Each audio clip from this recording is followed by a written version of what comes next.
जानते हजरत उमर फारूक आजम, खुदा की कसम अगर लफ्ज़ उमर जबान पे आता है ना तो ऐसा लगता है पूरी दुनिया को ना उनके कदमों में बैठ करके सियासत सीखनी चाहिए। क्या बात है, वाह वाह वाह। हाँ? जो आज अपने चैनलों पे अपने नारे लगवा रहे हैं, मैं कह रहा हूं कसम खुदा की, जवाहरलाल नेहरू को पढ़, उसने कहा था कि मैं जो ये पहनता हूं ना लिबास, कहता मैंने किसी और से नहीं बल्कि नबी के अबू बकर और उमर से ये लिबास सीखा है। सोच तो सही यार, हो कहां पे? खुदा की कसम डॉक्टर इकबाल ने कहा था तेरे दामन में है किस लालो जवाहर की कमी, तू किसी और के दामन की तरफ क्यों देखे, क्यों देखे? हुकूमत ऐसी उमर की, खुदा की कसम रात में दुनिया सोती थी, उमर रोया करता था। है कोई आज सरासी पिरधनिया बन जाना तो कपड़ों में नहीं आ रहा, प्रधान के पास भी चलो कुछ पावर है, मिंबर बन गया ना, मिंबर बीडीसी का, यूं है। उमर वो है जिसकी आधी दुनिया पे हुकूमत थी, दुनिया सोती थी, गलियों का चक्कर लगाता था नबी का उमर। क्यों? का अगर कोई कुत्ता प्यासा मर गया दरिया के किनारे तो कयामत में उमर इसका क्या जवाब देगा? यार जैसे कुत्तों की इतनी फिक्र थी उसे इंसानों की कितनी फिक्र होगी? क्या सबक पढ़ाया थी? आरे रिसाल अज़मते सहाबा जिक्रे अमीरुल मोमिनीन इस्लाहे मुआशरा कॉन्फ्रेंस। वाह वाह वाह वाह। हमारे देश का उसूल ये है हर फौजी को 4 महीने में छुट्टी दे दी जाती है घर आने की, लेकिन ये सऊदी और दुबई वाले ये 2 साल तक पलट के नहीं आते। सीखो ये 4 महीने में छुट्टी क्यों? ये उमर के दौर से है, कानून उमर का बनाया हुआ था। और दुनिया जानती है अगर घरों को बचाना है तो घरों के अंदर मदीने वाले का कानून लाना पड़ेगा। इज्जत सिर्फ मुसलमान को प्यारी नहीं, हर धर्म के इंसान को अपने घर की इज्जत प्यारी है, वो कोई भी धर्म वाला हो, सबको बेटी बहू की इज्जत प्यारी है। आज 4 महीने में छुट्टी मिलती है हर फौजी को। हाँ बॉर्डर वाला भी 4 महीने में आता, लेकिन ये सऊदी वाला नहीं आता। आप पलट के लौटा प्यारे, मैं वो बात कह के जा रहा हूं जो शायद अगर ना मानी तो जिंदगी भर रोना पड़े, जिंदगी भर रोना पड़े। हजरत उमर फारूक आजम कैसा खलीफा, खुदा की कसम देखो तो सही, दुनिया सोती है खुद पहरे देता है, चक्कर लगा रहा है। आपको दूर बस्ती से ना एक आग जलती नजर आई, खेमे में गए, जाके पूछा कौन?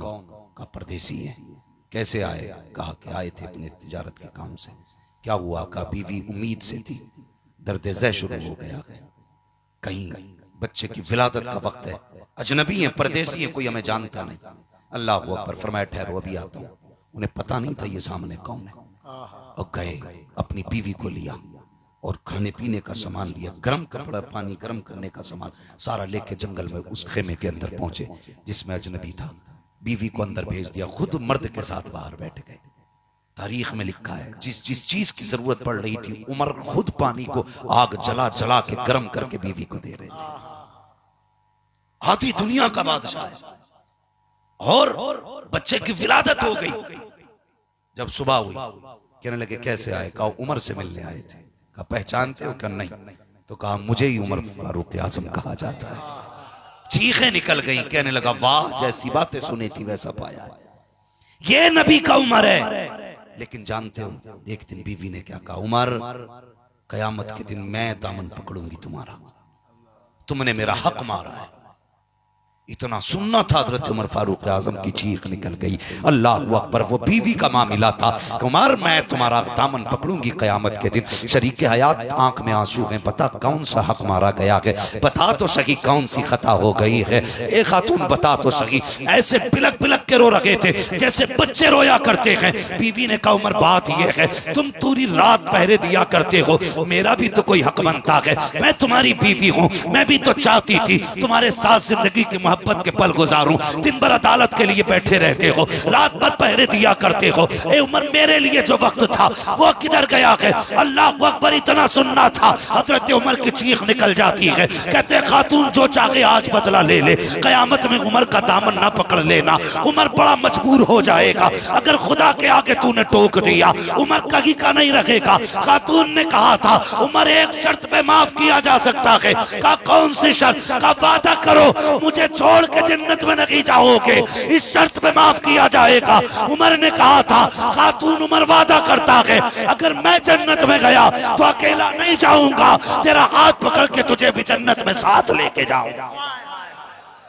सुभान अल्लाह, सुभान ये है औरत का हक अदा किया हमने। गैरों से कहा तुमने, गैरों से सुना तुमने, कुछ हमसे कहा होता, कुछ हमसे सुना होता। क्या बात। खाली इल्जाम किसी को देने से कुछ नहीं होगा, अपने आप को बदलना पड़ेगा। सबसे पहली जिम्मेदारी थी निकाह वालों की कि वो अपनी बीवियों के हुकूक अदा करें।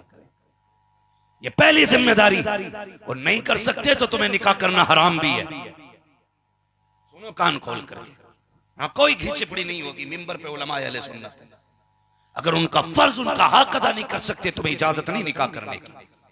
इस लायक को तभी निकाह करो, वरना याद रखो फसाद नहीं मिटेगा, फितने खत्म नहीं होंगे। दूसरी बात अब आ जाती है उन लोगों पर जो औलाद वाले हैं। कह दूं बात, कड़वी लग रही है ना, दवा जितनी ज्यादा कड़वी होती है फायदा उतना ज्यादा करती है। ये भी बात मेरी सुने, ये तो वो लोग थे जिन्होंने निकाह के बाद औरतों के हक अदा नहीं किए और पैसे के लालच में दुबई विदेश परदेश पहुंच गए। नहीं, अपने घर में रहिए, अपने बच्चों के साथ वक्त गुजारिए, उन्हें वक्त दीजिए, वरना याद रखिए ये बच्चे तुम्हारे लिए खून के आंसू बहाने का सबब बन जाएंगे। इसलिए वक्त दें अपने बच्चों को, वक्त दें और इनके साथ टाइम गुजारें। मेरे भाई, मैं कई लोगों को जानता हूं, कई लोगों को जिन्हें पता ही नहीं चला औलाद कब जवान हो गई। कई और कुछ आलसी, इतने बड़े भी आलसी, समझते हैं ना आलसी। यहाँ क्या बोलेंगे हजरत, कोई बताएगा? काहिल, सुस्त, काहिल, आलसी, इतने बड़े। बीवी कहती है जी घर का मसाला आना, तो लेटे लेटे चादर में से मुंह नहीं निकालता, कह रहा तू ही चली जा। अरे जा, तुझे कपड़े भी तो लाने थे। कपड़े का एक काम बढ़ा के बता के मंडी भेज देता ताकि खुद ना जाना पड़े। तू मर्द बे, अगर भूल गया तो तुझे बताऊं तू मर्द है। अगर तुझे अपने अंदर से निस्वानियत की महक आती है तो सुन, तू मर्द है।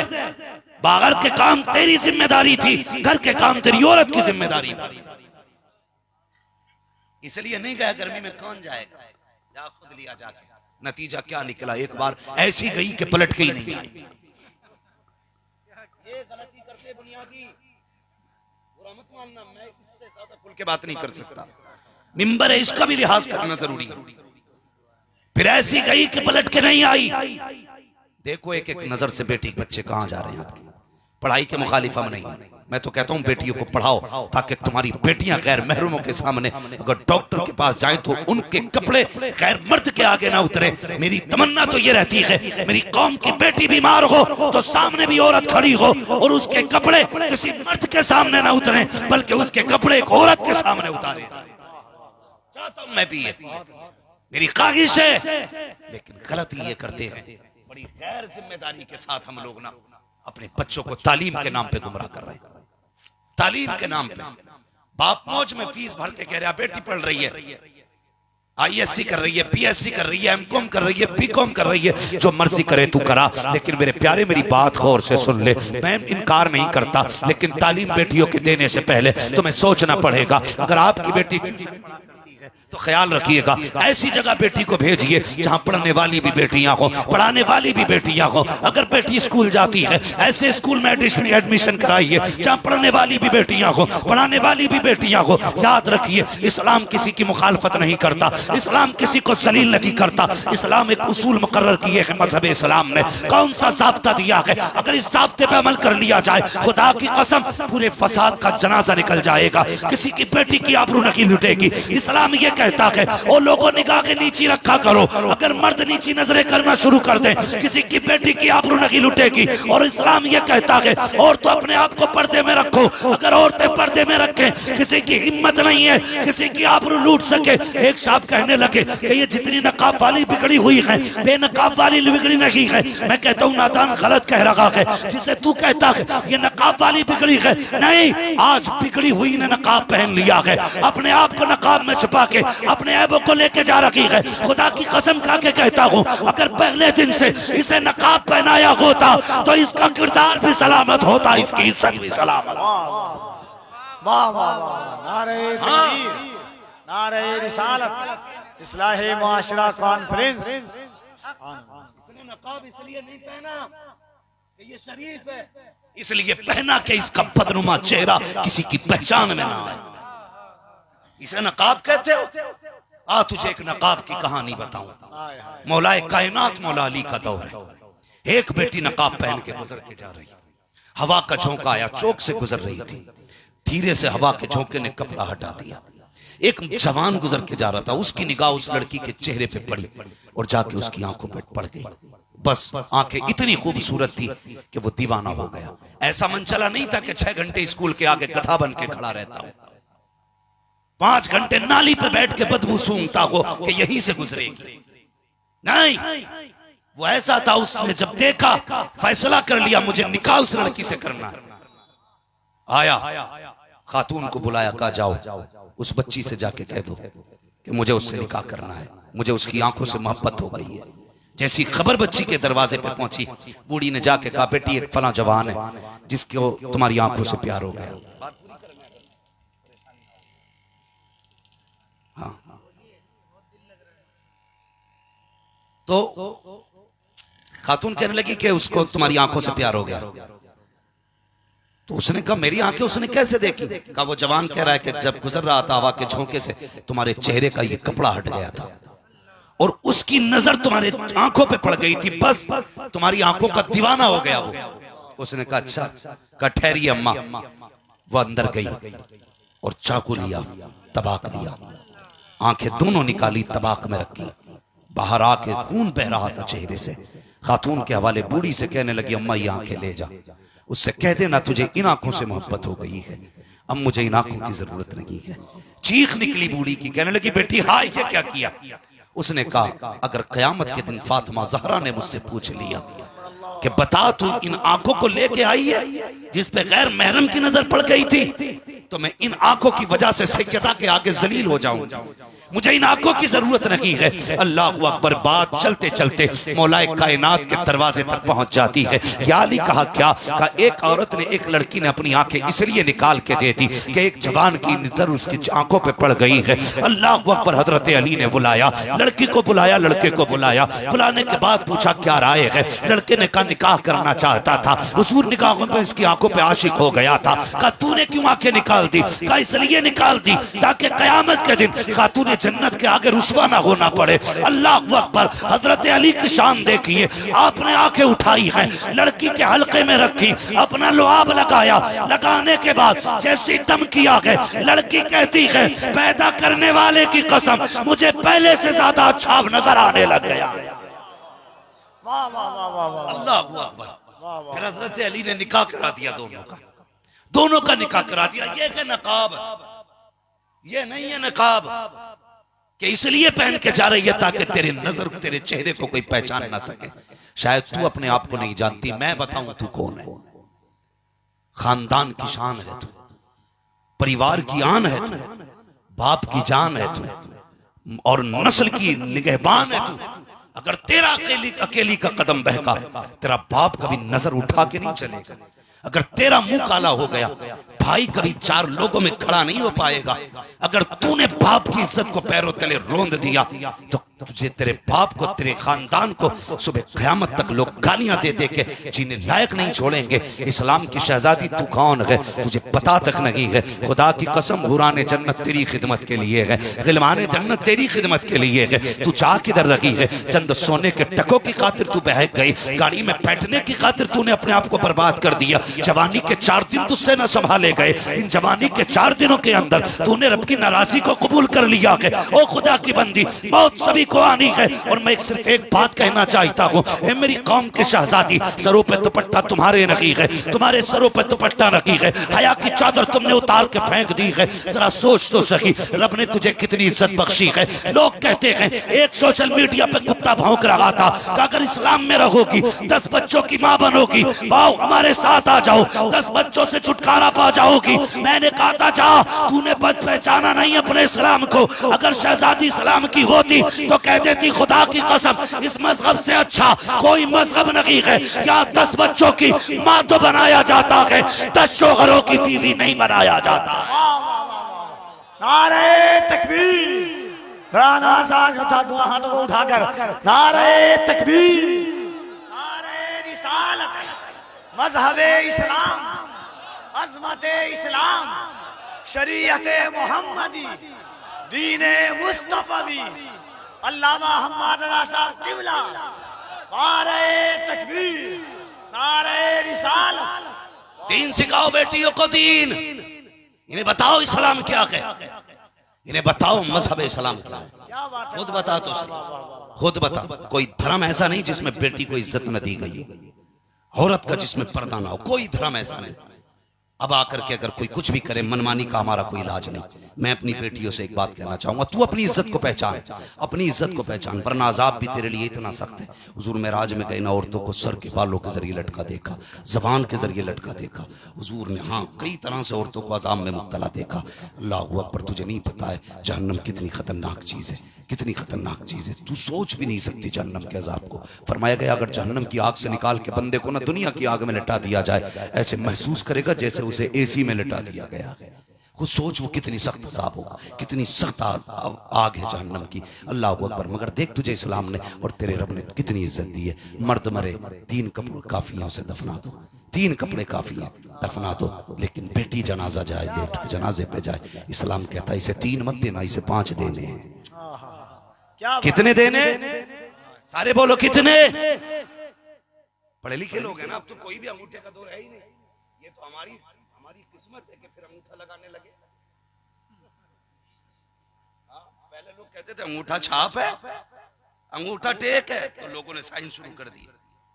लेकिन ये देखो एक कुदरत है, कहा तुम कितने साइंस सीखोगे, मैं फिर अंगूठे पे ले आऊंगा। उनने फिर अंगूठे पे लाके खड़ा कर दिया। वो जब चाहे तब तुम्हें घुटनों पे डाल सकता है, जब चाहे तब घुटनों पे डाल सकता। अब तो पहचान ले, साइन फेल तो फिर अंगूठे पे ही आ गया। अपने रब को पहचानो, अपने रब को पहचानो। सोचो तो सही, उसकी तख्लीक आप जानते हैं, करोड़ों लोग उसने पैदा किए, लेकिन किसी का चेहरा किसी के जैसा नहीं बनाया, किसी का चेहरा नहीं। वो चेहरा तो छोड़ो यार, इतना सही है, सेंटीमीटर के हिसाब की जगह है, इंचों की जगह है।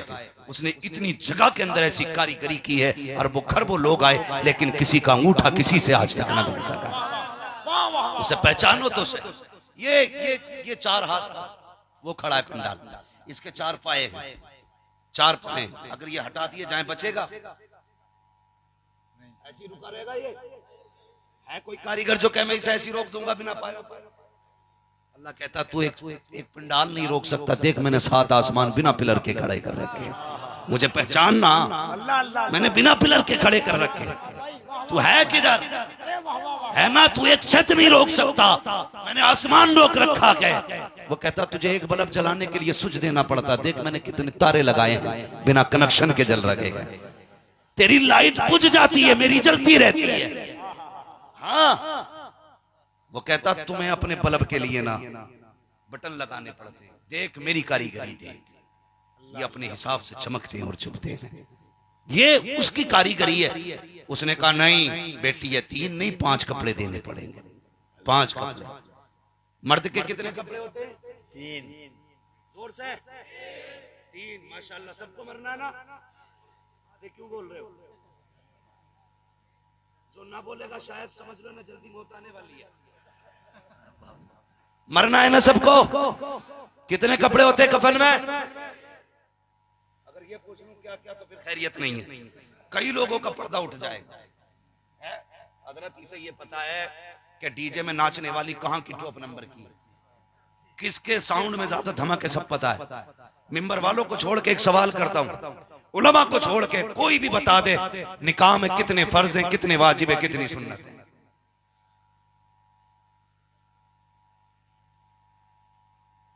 देखो कितने अच्छे लग रहे हैं, चुप बैठे रहे, माशाल्लाह। एक बंदा नहीं बोले, एक बंदा नहीं बोले, बड़े अच्छे लोग हैं। मतलब जो असली निकाह वो नहीं पता है, और जितनी फालतू की रसूम है ना, अम्मा भी जानती है, नहीं लल्ला कितने जोड़े जाने वहां कपड़े के, उसके भी जाते बेटे। और देख उसकी जूती भी जागी, उसका रुमाल भी है, उसकी टोपी भी जानी है, इसे ये रस्में पता है। निकाह में कितने फर्ज है पता ही नहीं। और जब उसकी बात आती है ना महर की, तो कहता लो जी ये लाइन नहीं, शरीयत 5000 मांग रहे हैं। फिर इसे शरीयत दिखती हो, भाई खुदा के बंदे बदलो अपने आप को, रब जो चाहता है वो करो, जो चाहता है वो करो। हाँ ऐसा घुमा दे अपनी फला में खुदा हमें, ढूंढा करें हम खुद को पर अपनी खबर ना हो। ढूंढा करें पर अपनी खबर ना हो, हम ऐसे गुम जाएं यार खुदा की कसम अल्लाह की जात में, फिर देखो जीने का मजा क्या है। उसने कितने कपड़े दिए मर्द को, जोर से बोले मर्द को कितने? एक भी आगे कोई ना हो तो एक में काम चला लियो भाई। और औरत के कितने? 5।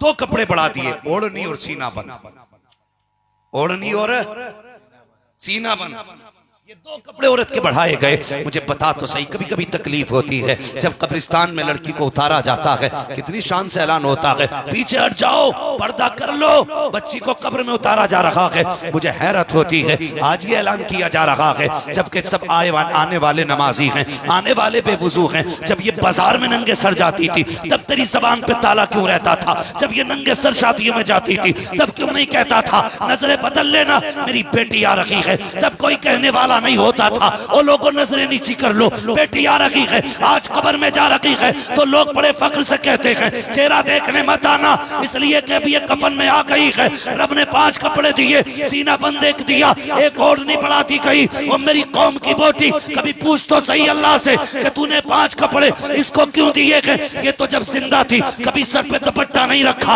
जब ये जिंदा थी इसने गले पे कपड़ा नहीं डाला, आज ये मर गई है, 5 कपड़े किस लिए? तो रब कहता है इसको तो गैरत नहीं है, लेकिन मैं तो गैरत वाला हूँ। ये नंगे सर मेरी बारगाह में आए, ये मेरी गैरत को गवारा नहीं हो सकता।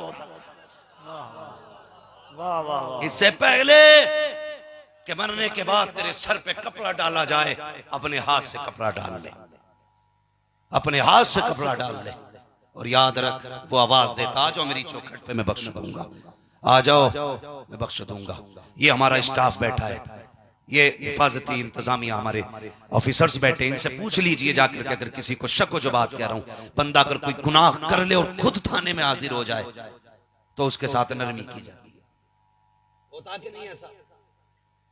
होता है कि नहीं? बंदा कितना ही बड़ा मुजरिम हो, खुद हाजिर हो जाए, सरेंडर कर दे, नरमी कर दी जाती है। वो गुनाह छोटा ही क्यों ना हो और परेशान करे, बुलाने पे भी ना जाए और अफसरों को परेशान करे, जब हाथ आता तो फिर क्या होता?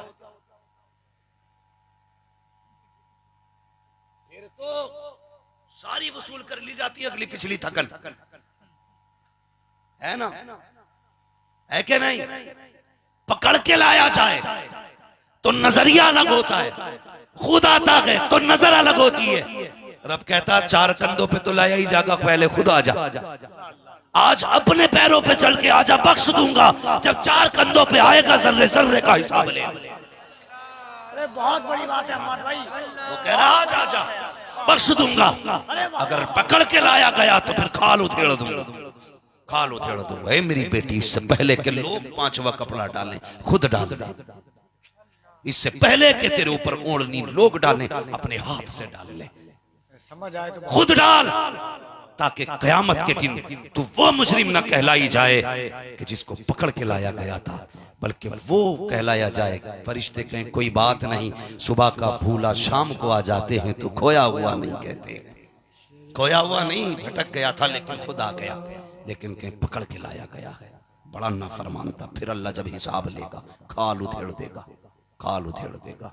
जानते हो कयामत के दिन वो जालिम की आवाज दबा के रख देगा और मजलूम की आवाज इतनी तेज कर देगा, अगर चिड़िया पे भी जुल्म हुआ होगा ना तो वो इतनी तेज बोलेगी अहले महशर अपने कान में उंगलियां डालेंगे। ये आवाज किसकी है? तो फरिश्ते कहेंगे आज इंसाफ का दिन है, रब आज इंसाफ कर रहा है, फैसले कर रहा है अल्लाह। आज जालिमों के गले दबा दिए गए हैं, मजलूमों के गले खोले गए हैं। आज मजलूमों की सब सुनेंगे, जालिम की कोई नहीं सुनेगा। ए मेरी कौम के जवानों, तुम्हें खुदा का वास्ता पलट आओ अपने रब की चौखट पर, अपने रब की बारगाह में आ जाओ। खुद चल के आओगे, बेहिसाब बख्श दिए जाओगे, पकड़ के लाए जाओगे, काल उधेड़ दी जाएगी। आ जाओ और इतना कह दो मैं मुजरिम हुआ का मुझे साथ ले लो कि रास्ते में कहीं जा बचा था नहीं।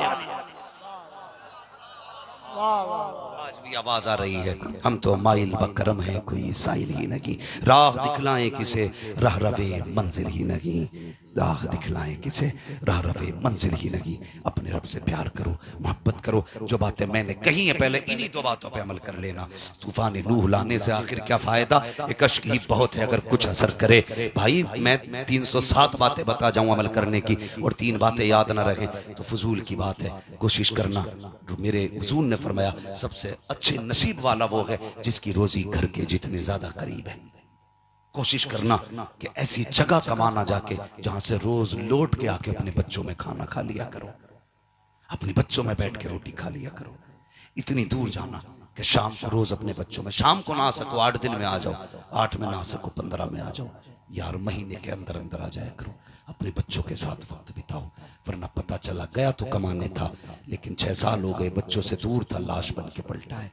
हंसते हंसते मौतें हो रही है, साइलेंट अटैक हो रहे हैं, पता नहीं चल रहा हार्ट अटैक। पहले ये दर्द होता था, ये पाँव नहीं उठती थी, ये साइड दर्द करती थी, तब बंदा मरता था। आज लुकमा हाथ में झटका लगा बंदा खत्म है। कोई पता है जिंदगी का? मैं तभी कहता हूँ उजाले अपनी यादों के हमारे साथ रहने दो, न जाने किस गली में जिंदगी की शाम हो जाए, न जाने किस गली में जिंदगी की शाम हो जाए। भाई इसलिए मेरी गुजारिश है आप लोग अपने लोगों के बीच वक्त गुजारें, बेटियों को वक्त दें। हमारी बेटियां जो है ना दूसरों को जाके दोस्त क्यों बना रही है? क्योंकि हाँ उन्हें घर के अंदर प्यार नहीं मिल रहा है। अगर किस बंदे को ना फितरत है इंसान की, जिसे घर में प्यार मिलेगा ना, दिल प्यार करने के लिए बना, ये कान खोल के सुन लो, दिल प्यार करने के लिए बना, ये फितरत है। इसे किसी ना किसी से प्यार करना, या तो ये दिल माँ से लग जाएगा, या बाप से लग जाएगा, या भाई से लग जाएगा, या बहन से लग जाएगा। अगर इनमें से किसी से नहीं लगेगा तब ये दिल कोई दिल भर बाहर तलाश करता है, बाहर तलाश करता। मैं उन जवानों से आखिरी बात कह के मैं बात खत्म कर लूं, खुदा के वास्ते तुम जो हो ना मुंह बोली बहनों को जो इतना निभाते हो, उसका 10% सगी बहनों को निभा लिया करो। सिर्फ 10% ना, जितना मुंह बोली बहनों को प्यार देते हो उसका 10% प्यार अगर सगी बहनों को दोगे ना तो तुम्हारी बहन प्यार के लिए गलियों में भटकेगी नहीं। भाई का प्यार उसे बहकने नहीं देगा, भाई का प्यार भटकने नहीं देगा, बाप की मोहब्बत उसे रुसवा नहीं करेगी। इसलिए मेरी गुजारिश है अपनी बहन बेटियों को प्यार दो, वक्त दो, उसे एहसास दिलाओ तू हमारी जिंदगी का एक अहम हिस्सा है, अहम हिस्सा है। ये मत कहना तू कब जाएगी, तेरे आने से घर में मुसीबत आ गई। मुंह बिगाड़ के न देखना, बेटियां बड़ी खुददार होती हैं, मर जाती हैं लेकिन बोझ नहीं बना करती हैं। मेरी बात याद रखना। मेरे हाथ में जो पर्चा दिया इसमें लिखा गया चंदा होना कब्रिस्तान दीवार बाउंड्री के लिए, जो तुम्हारे गवर्नमेंट से नहीं है। अक्सर लोग तो बाहर ही रहते होंगे मुंबई वगैरह में, नौजवान हमारे, लेकिन अल्लाह सलामत रखे या तो